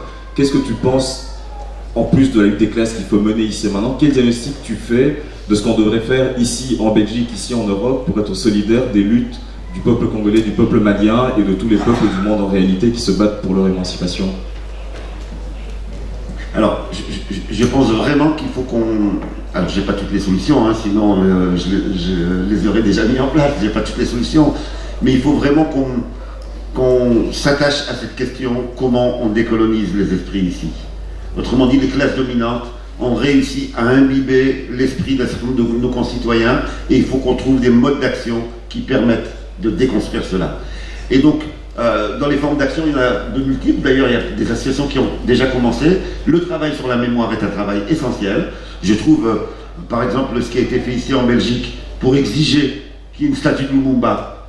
Ben ça peut paraître secondaire, mais c'est énorme parce que ça oblige à saisir qui était Lumumba, etc. Je pense que tout le travail que font les associations pour... c'est pour ça que j'ai écrit un livre entier là-dessus, la redécouverte de tous les leaders africains qui ont apporté, en termes de compréhension du monde, qui ne sont pas connus ici. Une des raisons d'écriture de ce livre, il est tout simple. Je faisais des conférences en Afrique. C'est le livre Figure de la Révolution africaine. Je fais des conférences en Afrique. Tous les militants progressistes connaissent Marx, connaissent Engels, connaissent Lénine, connaissent différents auteurs, etc. Ici, quand je parlais des écrits de Nkrumah, les gens ne connaissaient pas Nkrumah. Quand je parlais de Cabral, les gens ne connaissaient pas Cabral. Et donc je pense qu'il faut vraiment le mot internationaliste, qui est le beau mot de la gauche historique internationale, il faut qu'il soit vraiment internationaliste. Nos références ne peuvent pas être que des références européennes. Et donc il faut aider à universaliser nos références, etc. Et donc ça passe par un travail sur la mémoire, par un travail sur la découverte de ces théoriciens qui viennent d'ailleurs, mais ça passe aussi par une solidarité très concrète avec les luttes qui se mènent au pays. Il faut visibiliser les choses. Par exemple, les jeunes de Dakar qui occupent Auchan régulièrement pour exiger que Auchan s'en aille du Sénégal pour que les petits commerces puissent continuer à exister. On pourrait imaginer qu'ici, si le lundi matin ils font une occupation d'Auchan, nous puissions occuper des Auchan ici, en termes de solidarité et de visibilité. Et je pense qu'il faut qu'on trouve des formes concrètes qui vont obliger le citoyen à aller regarder ce qu'on lui cache en réalité.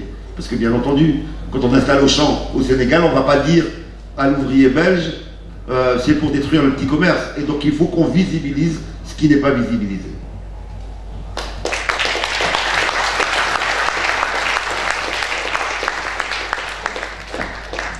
On arrive tout à la fin de notre conférence et ma dernière question c'est pour vous Madame Lumumba. Depuis le Congo du coup, avec l'histoire commune qui est entre la Belgique et le Congo, l'histoire d'occupation coloniale, l'histoire de ces rapports difficiles qui ont abouti notamment à l'assassinat de votre père, qu'est-ce que vous pensez que les progressistes en Belgique ici devraient faire pour participer, pour aider, pour être au service des luttes du peuple congolais aujourd'hui, au vu de ce passé-là et au vu d'un avenir commun qu'on aimerait qu'il soit débarrassé du capitalisme et de l'impérialisme? Je n'ai pas de leçon à donner à qui que ce soit. Je crois que nous avons une histoire commune, comme je le dis toujours, une histoire commune entre Congolais et Belges, et qu'on devrait arriver un jour des deux côtés, parce que cette histoire elle est faite de tout, de bonheur, de malheur, des choses horribles et des choses bien, qu'on assume en tant que peuple congolais et en tant que peuple belge notre passé, et là on pourra discuter ensemble et voir si notre avenir on peut aller plus loin, c'est-à-dire être vrai par rapport à notre histoire. C'est vrai, mon père a été assassiné, ok, et il y a des places de Lumumba et des rues Lumumba, comme je dis, dans le monde entier. Il y en a, j'en ai compté 36 ou 46 dans des pays très différents. Mais le fait qu'il y ait eu une place Lumumba en Belgique, pour moi, c'était très important. Non seulement en tant que sa fille, mais je dis enfin, on reconnaît une partie de l'histoire commune de la Belgique. Parce que Lumumba fait partie de l'histoire de la Belgique. Et Lumumba fait partie de l'histoire du Congo. Donc c'est une histoire commune. Qu'on mette, qu'elle soit positive pour les uns, négative pour les autres, mais elle est. Elle ne va pas changer. Donc on devrait assumer cet héritage commun. Parce que c'est à partir de cette histoire qui est commune qu'on assume, avec ce qui est positif, ce qui est négatif, qu'on pourra grandir ensemble et avoir des rapports matures pour développer notre futur qui doit être commun.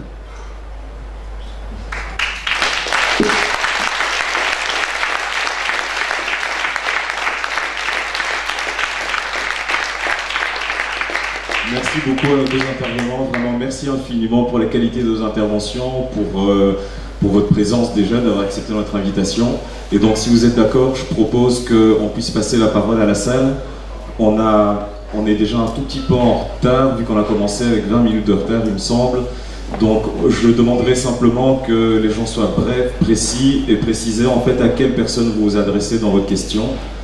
Donc, avant peut-être de continuer avec les questions, il y a une petite communication que j'aimerais vous faire. C'est une communication de notre partenaire Viva Salud, qui est... Je passe la parole à Casper, qui va nous présenter en fait une campagne que Viva Salud est en train de lancer en ce moment. Merci Christian. Ik ga Nederlands praten. Kan iedereen mij verstaan via de vertaling? Oké, je vais parler en néerlandais. Ik ben Jasper van Viva Salud. Wij zijn co-organisator van dit debat. En bedankt om hier allemaal zo massaal aanwezig te zijn. En ik hoop dat jullie het even interessant vonden als ons. Viva Salud strijdt voor het recht op gezondheid in Congo, in Palestina, de Filipijnen en in Cuba. Het recht op gezondheid is een mensenrecht, maar dat betekent meer dan alleen toegang tot dokters en geneesmiddelen. Dat gaat ook over gelijkwaardigheid, gelijke rechten, een leefbaar inkomen en een waardig bestaan. In Congo specifiek zijn wij actief rond de preventie van ebola, zijn we heel actief. Toegang tot drinkbaar water en ook vrouwenrechten en gendergelijkheid. We hebben ook een hele nieuwe campagne, dus als jullie geïnteresseerd zijn daarin, kunnen jullie langskomen bij ons aan de stand van Viva Salud. Dat is waar dat je de bekers ook kan terugbrengen voor je waarborg. Om ons werk structureel te steunen zijn wij ook steeds op zoek naar mensen die ons structureel willen steunen met een maandelijkse gift. Daardoor worden wij en onze partners ook minder afhankelijk van noodhulp, kunnen wij ons werk op langere termijn plannen en hebben we gewoon meer impact. Dus als jullie geïnteresseerd zijn om ons werk te steunen met een kleine maandelijkse gift, kan u mij aanspreken aan de uitgang van de tent na dit debat, of jullie kunnen ook altijd langskomen bij ons in de tent van Viva Salud. Zo, ik bedank de sprekers en Christian en dankjewel om hier zo aanwezig te zijn en geniet nog van Manifesta. Dankjewel.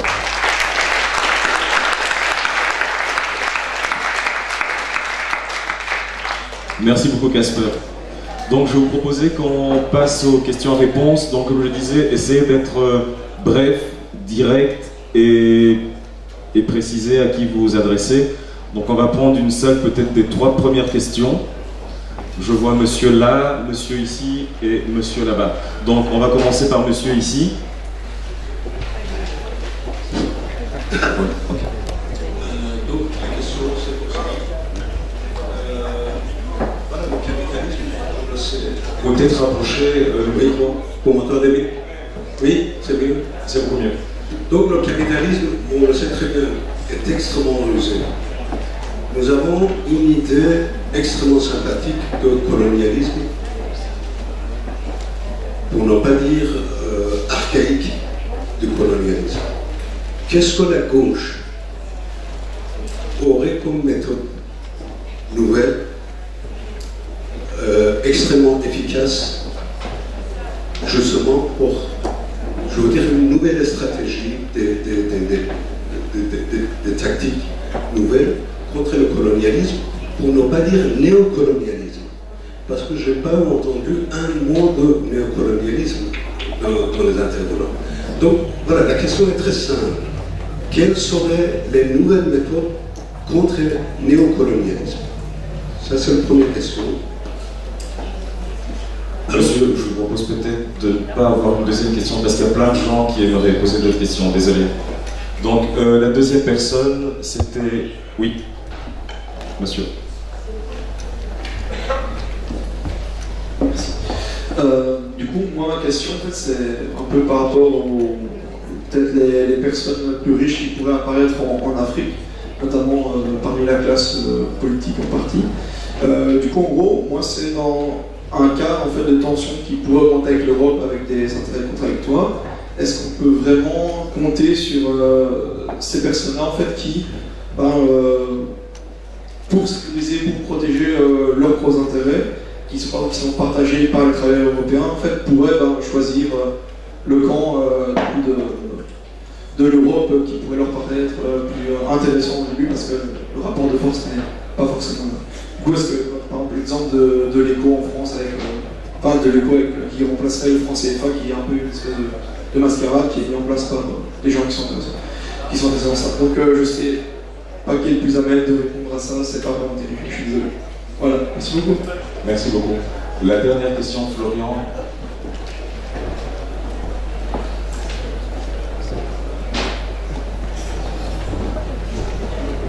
Oui, merci pour votre intervention très claire et importante. Mon question c'est pour Madame Lumumba. Je suis d'accord de dire que l'Afrique n'est pas née en Bruxelles ni en Berlin.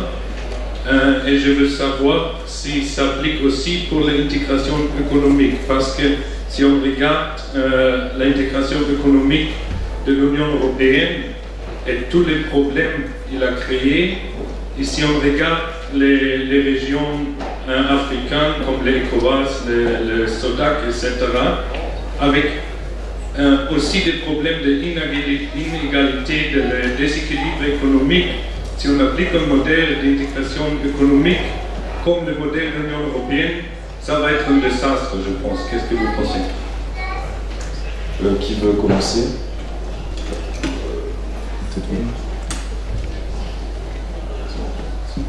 Oui, vous m'aviez posé la question si le fait que je dise que l'Afrique n'est pas née à Berlin, c'est uniquement politique. Non, c'est politique, économique, culturel aussi. Parce que c'est un tout. Hein, quand on a parlé d'indépendance, pourquoi on déplore ce qui se passe aujourd'hui en Afrique?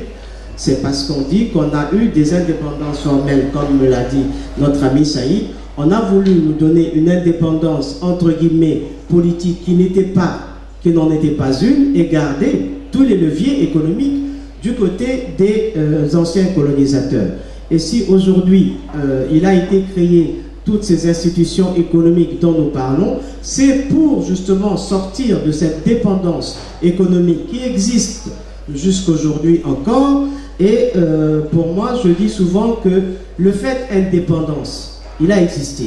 Hein? Nous avons eu une indépendance. Mais est-ce que cette indépendance est réelle? Non. Parce que nous avons toujours non seulement une dépendance économique, une dépendance culturelle aussi. C'est-à-dire, il n'y a pas eu d'indépendance réelle. Il n'y a pas eu rupture entre nos pays colonisés et le colonisateur. Parce que moi qui vous parle ici, comme beaucoup de gens entre nous, on est formé en Europe. On a les mœurs des Européens, des anciens colonisateurs, ça dépend des pays. On trouve tout à fait normal qu'on mette nos formations dans les pays des anciens colonisateurs. Que même quand on veut se développer, qu'on vienne demander les subsides et l'argent en Europe ou bien aux États-Unis. Ce qui n'est pas normal.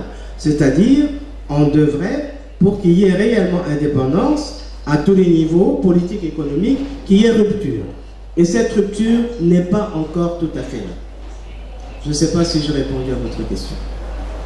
Il y avait aussi une deuxième question sur la question de savoir est-ce qu'une élite noire, une élite africaine qui passe qu'africaine, du coup, serait autrement capitaliste ou est-ce que le capitalisme africain est meilleur que le capitalisme européen? Je ne sais pas ce que c'est que le capitalisme africain. Si c'est pour c'était à peu près ça la question de leur côté. Non. C'est-à-dire, bon, la différence maintenant, je ne parle pas du capitalisme africain, c'est le capitalisme tout court. À ceux qui ont l'argent, bon, ils ne l'ont pas pour venir le déposer chez les plus pauvres. Mais la différence aujourd'hui, c'est que nous avons de plus en plus de personnes qui décident d'eux-mêmes que s'ils ont de l'argent, c'est pour l'investir dans leur propre pays et non pas venir l'investir en Europe ou dans d'autres pays. C'est de cela que je parle. Maintenant, la question que si ce capitalisme est différent d'un autre capitalisme, c'est une autre question. Mais la première question, parce que d'habitude, jusqu'à il n'y a pas très longtemps, dès qu'il y avait des industriels africains ou des Africains qui avaient de l'argent, ils ne l'investissaient jamais dans le pays. Les industries africaines n'étaient pas africaines. Elles étaient toutes européennes qui étaient dans nos pays. Quand on va voir la plupart des industries, ce sont les grands groupes européens et américains et non pas africains. Et je pense que nous en avons besoin que des Africains pensent à investir dans leur propre pays. Et ça, ce qui est, en tout cas, pour moi, c'est primordial.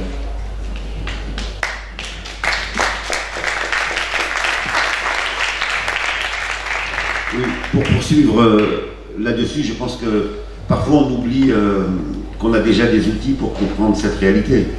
Je pense à deux concepts qui sont des concepts de la gauche révolutionnaire depuis des décennies, qui est le concept de bourgeoisie comprador et de bourgeoisie nationale. Autrement dit, en fonction des pays d'Afrique, ceux qui ont l'argent sont soit entièrement liés avec les puissances impérialistes, et du coup, la réponse à ta question, non, on ne peut pas s'appuyer sur eux. Mais il y a d'autres pays et d'autres personnes qui ont pu développer une fortune et qui ne sont pas découplées de toute vision nationale et patriotique. Et donc je pense qu'il faut faire des analyses concrètes de chaque situation. À certains endroits, oui, aucune solution ne viendra de ceux qui apportent des fonds, alors que dans d'autres endroits, on pourra avoir encore cette dynamique-là. Mais encore une fois, il n'y a pas une règle pour l'Afrique. Hein. L'Afrique n'est pas une réalité homogène. Les histoires sont différentes, les rapports de force sont différents, les classes sociales ne se sont pas construites forcément de la même façon, et donc il faut surtout éviter de rechercher une image et une analyse qui seraient communes partout. Il faut regarder ce qu'il y a de commun, mais regarder aussi ce qu'il y a de spécifique. Tu prenais l'exemple de l'écho. Voilà un bon exemple, pour faire le lien avec la question, la dernière question, voilà un bon exemple de la capacité d'adaptation de la dépendance néocoloniale. C'est quoi l'écho? C'est la réponse que l'Union européenne, en réalité, propose aux chefs d'État africains pour répondre à l'exigence de sortie du franc CFA. On a eu un mouvement qui s'est étalé sur une décennie dans les pays où il y a le franc CFA, de plus en plus de mouvements, de syndicats disant ce franc CFA c'est une monnaie coloniale, il faut arrêter. Eh bien on nous propose de arrêter le franc CFA et de créer l'écho. Sauf que l'écho, il est créé sur quelle base? Il est créé exactement sur la même base, sur le même mécanisme économique que le franc CFA, c'est-à-dire une valeur qui est référée à l'euro. Si vous maintenez cette dimension-là, ça ne sert à rien de changer de nom. On va faire un changement de façade, mais le processus restera exactement le même. Et donc la question qui nous est posée, c'est pour ça que je fais le lien avec la question précédente, c'est notre capacité à ne pas sous-estimer l'adversaire. Ceux qui dominent le monde aujourd'hui, les États qui dominent le monde et les classes sociales qui dominent le monde, ont des stratégies. Et dans ces stratégies, ils changent de visage lorsqu'un visage est trop démasqué. Lorsque la prise de conscience est démasquée, on change de visage. C'est pas moi qui le dis, c'est un grand auteur africain qui s'appelle Frantz Fanon, qu'il faut qu'on relise tous, qui nous disait par exemple sur la question du racisme. Il nous a dit, mais qu'est-ce qui peut expliquer l'évolution du racisme? Il n'y a plus personne aujourd'hui qui nous dit les Noirs sont biologiquement inférieurs aux Blancs. Plus personne n'ose dire ça, à part quelques personnes vraiment extrémistes, plus personne n'ose dire ça. Et Frantz Fanon nous dit, mais tout simplement parce que les combats décolonisés et le combat contre la Seconde Guerre mondiale, où un blanc a appliqué aux autres blancs la hiérarchie, où un blanc a colonisé d'autres blancs, un État blanc, d'autres blancs, est venu montrer que ça ne tenait pas. Est-ce que ça veut dire que c'est la fin du racisme? Non, nous dit Frantz Fanon. On a changé de visage. On ne va plus dire les Noirs sont inférieurs biologiquement, on va dire ils sont inférieurs culturellement. Biologiquement, nous serions tous de la même humanité, enfin, il y a plein de gens qui le reconnaissent, mais on va nous dire il y a des cultures inférieures à d'autres et donc ils ne pourront pas se développer. Quand un Sarkozy va en Afrique dire l'Afrique n'est pas entrée dans l'histoire, quand un Macron va au Burkina Faso en disant le problème de l'Afrique c'est la démographie, il nous dit quoi? Leur culture est contradictoire avec le développement, c'est donc leur culture qui explique leurs difficultés. Ça n'est pas les rapports inégalitaires dans le monde, ça n'est pas l'état du marché mondial, ça n'est pas les guerres que l'on mène, c'est dans leur culture qu'il y a un problème. Donc oui, tu as raison, il faut qu'on nous aussi, nous nous adaptions aux nouvelles formes du racisme, de l'impérialisme et du néocolonialisme. Ma grande crainte aujourd'hui, je ne peux pas l'affirmer telle qu'elle, mais ma grande crainte, c'est que nous soyons au seuil d'un nouvel âge. Dans mes travaux, je dis que le racisme, comme le colonialisme, a eu plusieurs âges. Un premier âge qui est le moment de la conquête, avec une certaine théorisation. Un second âge qui va être l'esclavagisme, avec une autre théorisation. Un troisième âge qui va être le néocolonialisme, avec une autre théorisation. Et je me demande si nous ne sommes pas au sein d'un quatrième âge. Et ce quatrième âge, eh bien, j'espère me tromper, je me demande si ce n'est pas le choix de balkaniser l'Afrique. Autrement dit, l'idée que si nous voulons maintenir nos intérêts en Afrique, à la limite on a intérêt au chaos. Regardez la Somalie. Depuis l'intervention occidentale, elle reste éparpillée. Regardez la Libye aujourd'hui, c'est le chaos complet. On se demande si les multinationales n'ont pas l'idée qu'il vaut mieux un État dans le chaos avec qui on continue à faire du commerce, un État éparpillé avec des groupes, des seigneurs de guerre, etc., mais qui nous vendent les matières premières, si ce n'est pas des choix stratégiques d'un certain nombre d'États européens. Bien sûr, je ne peux pas l'affirmer, mais on a intérêt à regarder s'il n'y a pas ce choix-là possible du côté des classes dominantes. Alors comment faire? Je pense qu'il faut vraiment que l'on ne considère pas les combats anticapitalistes et anti-impérialistes comme séparés. Je pense vraiment qu'il faut qu'on se pose la question du lien entre les deux, parce que sinon, on va avoir des difficultés à convaincre. Et dernier élément de réponse que je voudrais apporter, c'est qu'il faut qu'on réussisse à expliquer les intérêts communs. Il faut qu'on réussisse à expliquer que les logiques qui sont appliquées en Afrique depuis des décennies sont celles qui arrivent en Europe aujourd'hui. Quand même, vous vous rappelez quand on a imposé le remboursement de la dette à la Grèce? On a eu toute une série de mouvements, et c'est très bien, disant c'est scandaleux ce qu'on fait avec la Grèce. Ce que l'Union européenne, l'Allemagne et la France en particulier font à la Grèce. Mais qu'est-ce qu'ils ont fait à la Grèce? Exactement la même chose, c'est les plans d'ajustement structurel qui avaient été imposés à toute l'Afrique dans les années 70. Je vais essayer. Merci beaucoup pour ta réponse. Je vais juste en fait s'il y a peut-être d'autres questions, comme ça on enchaîne. Merci beaucoup en tout cas pour l'intervention. J'encourage en fait les femmes dans la salle à prendre la parole. Pour l'instant, je n'ai eu que des hommes.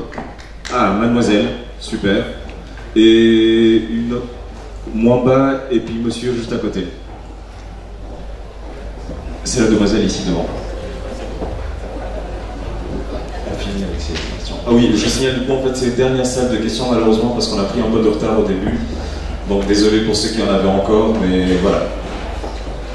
Ma question s'adresse à Saïd Bouamama. Donc ma question est de savoir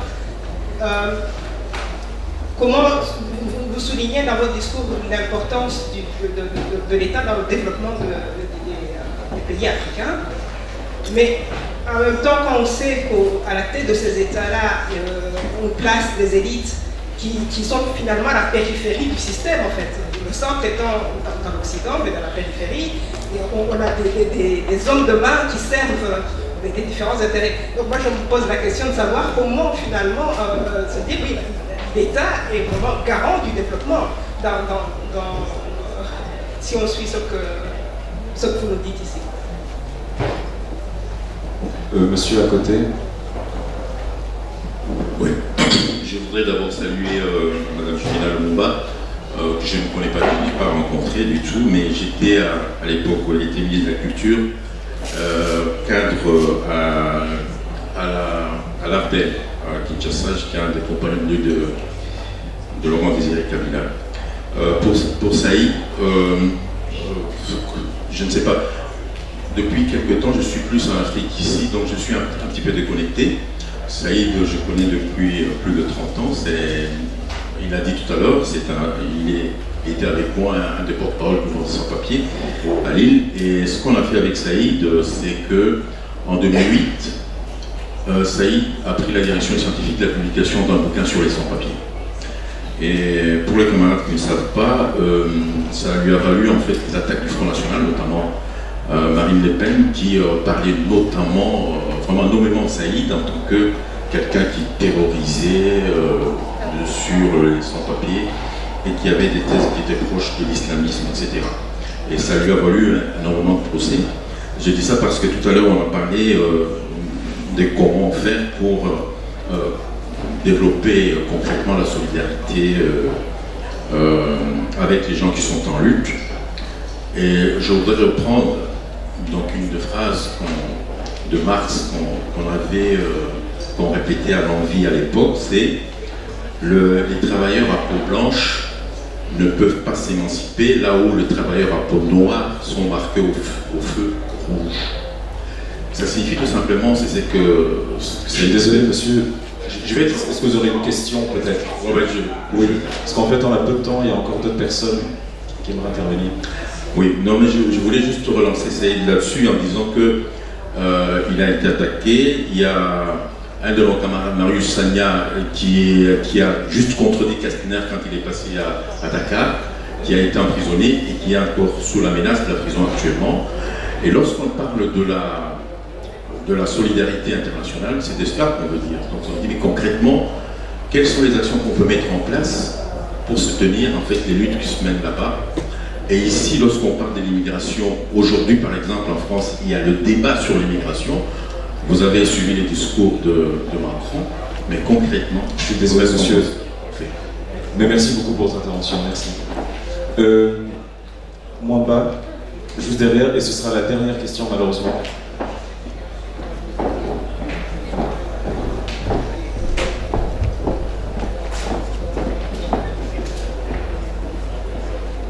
Bonjour à Saïd, bonjour à Maman Juliana. Mwamba Bakafo Moutakacha de l'ASBL Change. J'ai une petite question qui s'adresse en fait à tous les deux, selon vos différents points de vue. Est-ce qu'on peut encore s'appuyer sur un sentiment national dans les pays africains? Je prends pour exemple le Congo, où on sait que finalement la patrie, le Congo, comme vous l'avez dit maman, le Congo n'est pas né en 1885 à Berlin, mais le Congo sous sa forme actuelle n'existait pas non plus avant. Et n'a finalement pas non plus existé longtemps après. Est-ce qu'on peut réellement s'appuyer sur un sentiment national alors qu'on sait que finalement les sentiments communautaires sont encore assez forts, assez présents et surtout sont présents depuis avant la colonisation? Et est-ce qu'il n'y a pas plutôt aussi une réflexion à mener, si on va d'ailleurs dans le sens de votre dernière intervention et qu'on pense à la balkanisation, est-ce qu'il ne serait pas déjà temps d'anticiper et de voir dans quelle mesure on peut nous renforcer nos entités en Afrique? Et peut-être autrement que via les nations telles qu'elles sont conçues actuellement. Merci beaucoup. À vous la parole. Oui. Sur la question des chefs d'État ou des gouvernements qui sont réactionnaires en Afrique, est-ce qu'on peut s'appuyer sur eux? Je pense qu'il faut vraiment qu'on distingue deux notions que les médias ne nous aident pas à distinguer ici. Qui est la notion d'État et la notion de pouvoir. Ce sont deux choses différentes. Le pouvoir, c'est la classe qui est à la tête de l'État à un moment donné, qui l'a fait travailler aux intérêts. L'État, c'est une infrastructure.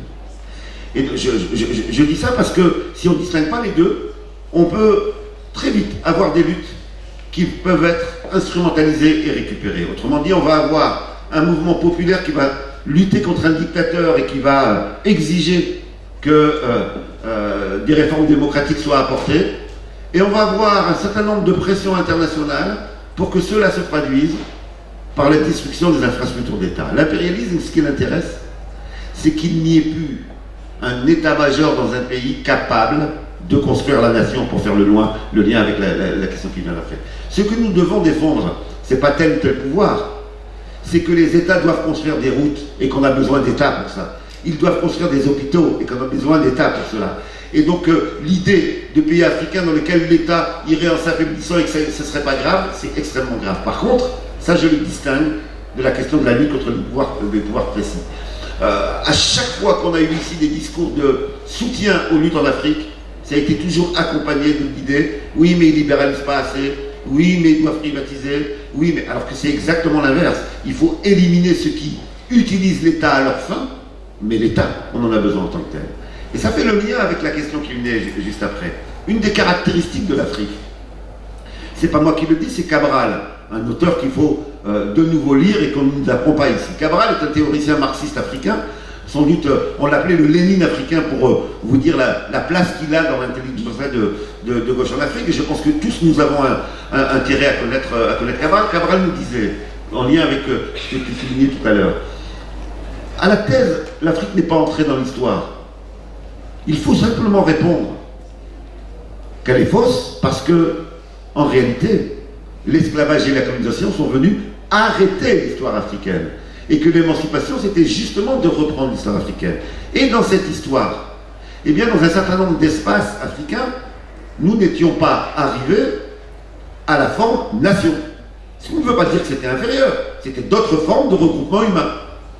Et par conséquent, la question qui nous est posée dans un monde où il y a des puissances impérialistes, dans les années 60, pouvoir résister à ces puissances, c'était prendre la forme d'État. Mais attention, ça ne voulait pas dire que les nations étaient constituées. Comment se construit une nation? Par la vie commune. Si un État ne construit pas de route qui permet à celui qui est à l'autre bout du territoire de connaître son concitoyen qui est à l'autre bout, comment voulez-vous qu'il y ait une dimension commune de culture? Et donc c'est la construction de routes, la construction d'écoles, la construction d'infrastructures qui permettent le processus de conscientisation d'appartenir à une même nation. À chaque fois que vous affaiblissez l'État, à chaque fois que vous éparpillez la situation, que vous laissez les gens dans la précarité, pour survivre, les gens s'attachent aux identités de proximité, l'identité de ma tribu, l'identité de mon groupe. Et ça, c'est pas par la violence qu'on peut supprimer ça, c'est par la construction d'échanges à l'intérieur d'un même territoire. Et ça suppose la question de l'État. Alors que faire aujourd'hui? Il ne s'agit pas de considérer que les États actuels sont la forme définitive. Nous savons tous que les États ont été divisés. Aujourd'hui, les nations ont été divisées selon les besoins du colonisateur. Donc, on a des peuples divisés en deux, en trois dans les pays voisins. On a même des tribus qui sont coupées en deux par une frontière, etc. Donc, il ne s'agit pas... Mais attention, dire ça, ça ne veut pas dire qu'il faut remettre en cause les frontières actuelles de manière artificielle, de manière mécanique. Il y a des gens qui nous disent ça, mais si vous faites ça, vous affaiblissez encore le continent africain. Le dépassement des frontières peut se faire de deux manières. Il peut se faire sur la base, il peut se faire par le bas et par le haut. La balkanisation, c'est la destruction des frontières par le bas, en revenant à des formes de micro-organisation tribale, régionale, etc.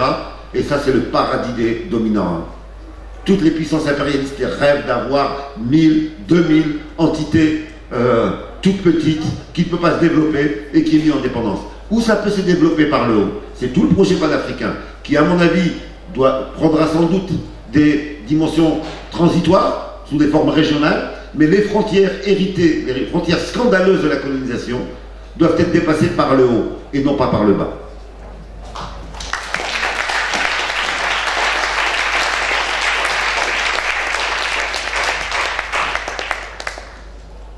Merci beaucoup. Vous voulez peut-être dire un dernier mot de fin pour cette rencontre d'aujourd'hui, Madame Lumumba ou Saïd Bouamama? Moi, je veux bien dire il est trop modeste, je veux dire un petit mot de fin qui le concerne en particulier. J'ai été amené il y a quelques mois à faire une conférence à Bruxelles pour présenter le manuel stratégique de l'Afrique. Et le débat était tellement passionnant qu'un groupe de jeunes est venu m'interpeller en me disant c'est bien beau de venir une fois de temps en temps pour faire une conférence, mais si on veut être cohérent avec ce que tu as dit, c'est pas une conférence qu'il faut faire, c'est une école qu'il faut ouvrir. Et Intal, je voudrais leur dire vraiment les remercier, puisqu'ils ont immédiatement repris l'idée et fait mûrir la question. Et donc c'est juste pour vous annoncer, j'espère que je ne vais pas trop vite, la bonne nouvelle qui est que donc nous mettons en place une école anticoloniale qui va être régulière, à un rythme régulier sur Bruxelles, et donc je ne sais pas de qui il faut se rapprocher.